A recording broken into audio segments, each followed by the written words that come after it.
નમસ્કાર વિદ્યાર્થી મિત્રો, આજે ધોરણ 7 વિષય અંગ્રેજી યુનિટ 4 ક્યુ ઓફ યસનો યસનો યસનો ની 1, 2 અને 3 એક્ટિવિટી આપણે જોઈશું.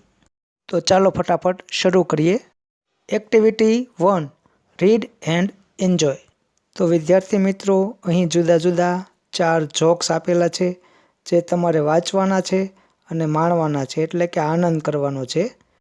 Parth said, sir, will you punish me for what I did not do? Teacher said, no, of course not. Parth said, I have not done my homework today. તો વિદ્યાર્થી મિત્રો, અહીં પાર્થ નામનો છોકરો તેના શિક્ષકને કહે છે કે મેં જે કામ નથી કર્યું તેના માટે તમે મને પનિશ કરશો, એટલે કે સજા આપશો. ટીચર કહે છે, ના, હું સજા નહીં આપું. તો પાર્થ કહે છે, મારી પાસે આજનું લેસન તૈયાર નથી. હવે તેના આધારે આપેલ પ્રશ્નોના જવાબ તમારે આપવાના છે. પ્રશ્ન પહેલો છે, did Parth do his homework? શું પાર્થે તેનું લેસન કર્યું છે? તમને શું લાગે છે? નથી કર્યું ને? જવાબ આવશે no, Parth did not do his homework.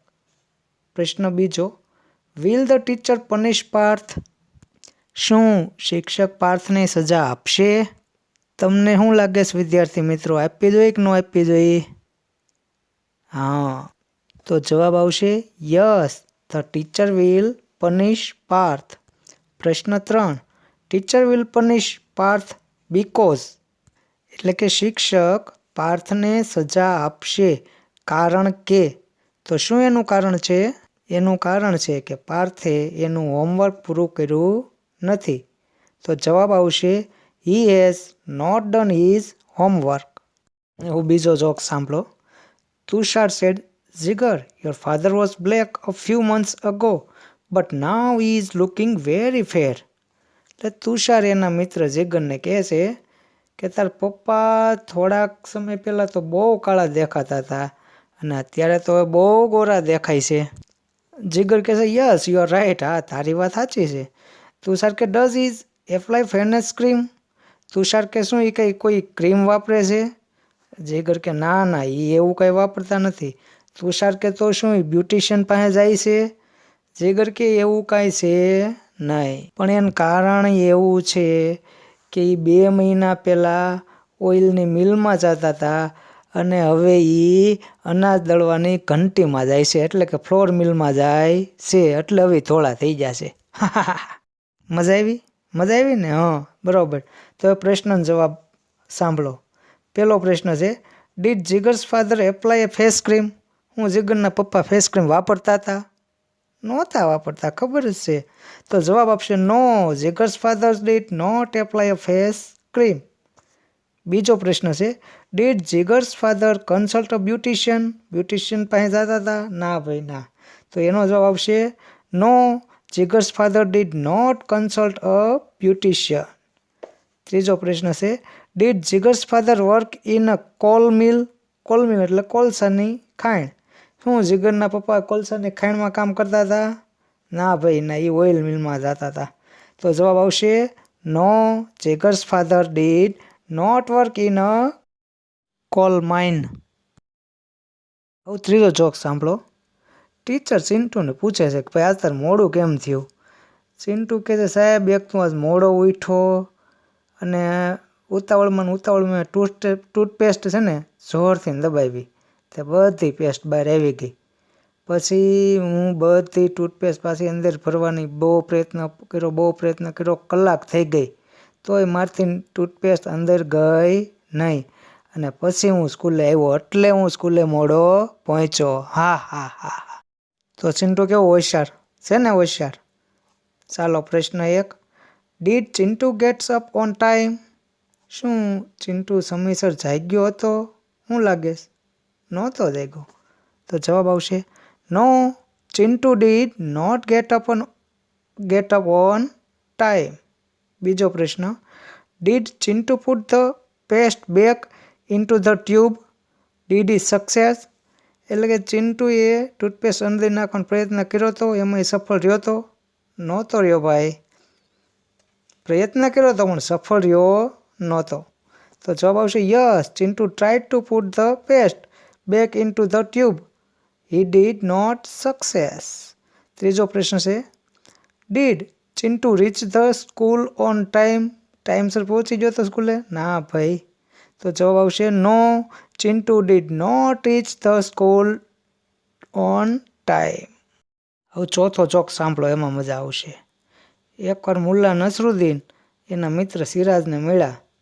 બે વાતો કરતા હતા. એટલે મુલ્લા નસરુદ્દીને વાત કરી કે માર બીબી ફાતિમા છે એ બિલાડીથી બહુ કંટાળી ગઈ હતી, એટલે મને કીધું કે ભાઈ આ બિલાડીને જંગલમાં મૂકી આવો એટલે મને છુટકારો મળે.